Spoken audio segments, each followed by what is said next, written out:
Hello everyone. Today we'll be presenting on our project, Acupoint Presser. So first, for the background of why we are making this Acupoint Presser. So the first problem is that Hong Kong has an aging population. According to a research conducted by the HKSAR government, the share of elderly in the Hong Kong population has doubled from 7.6% in 1988 to 17.9% in 2018.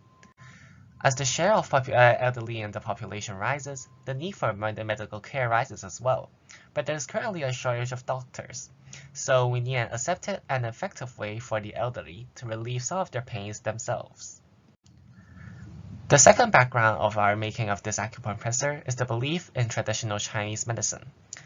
A large proportion of the elderly believes in traditional Chinese medicine instead of the main type of medical care offered in Hong Kong nowadays, which is Western medicine. Applying pressure on acupoints is a part of Chinese medical science, and it has been proved through research that it is effective for relieving a variety of pains. So it is an effective way to relieve the stress on the medical system. So our objective today is to make an acupoint presser and tell the elderly which acupoints to press for different symptoms so that they can ease some pains themselves, thus relieving the stress on the medical system. So now let's talk about the design. First, we'll talk about the design of the actual acupoint presser. So there are two parts of this acupoint presser. The first one is this part, which is the main part. So here you can see that this is the head of the presser. So this is where your hand is supposed to go so that it can spin around and apply pressure on your acupoints. This is the battery, which provides the power to the motor underneath, and through a series of gears, it turns this part of the gear, and then it makes this point spin, so that while it's applying pressure, it can still spin around a bit, which is just trying to imitate what traditional Chinese doctors do. So if you want to turn it on, you just flip the switch down here, and you'll see that it spins around like this.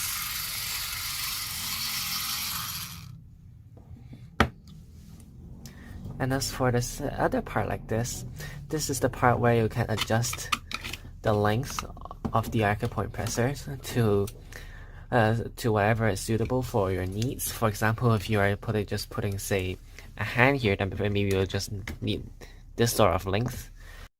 And then you can just adjust these two components until they are of a suitable length.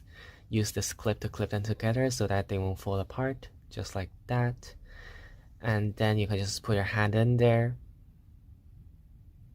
and just flip the switch and let the acupoint presser do things for you. Now we'll talk about the app that we designed, the Acupoint Presser Companion app.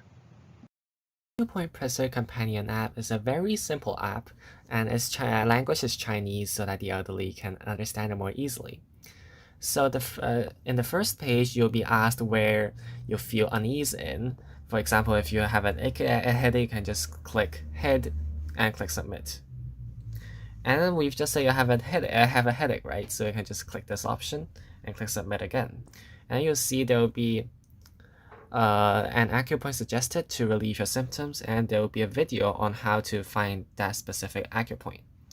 So if you want to find information on other acupoints or on other symptoms that you have, then you can just click the return button, and you can click other options that are provided. And then if you want to go more further back, then there's another return button, and you can click other parts of your body. Note that if you click one selected option, then you can make it unselected again. So this is basically how the Acupoint Presser Companion app works. Now to reflections. I think all of us have learned a lot from this project, and especially one thing, the importance of teamwork and leadership. So at the first few weeks of this project, because no one wanted to be the leader, and so we got basically nothing done and nothing was coordinated. So afterwards, we basically didn't have much time to finish our projects, so I would say the finishing product wasn't too satisfactory. So if we encounter projects like this again, I think all of us would be eager to take up the leader role and try to lead our groupmates to success. And that concludes our presentation. Thank you for listening.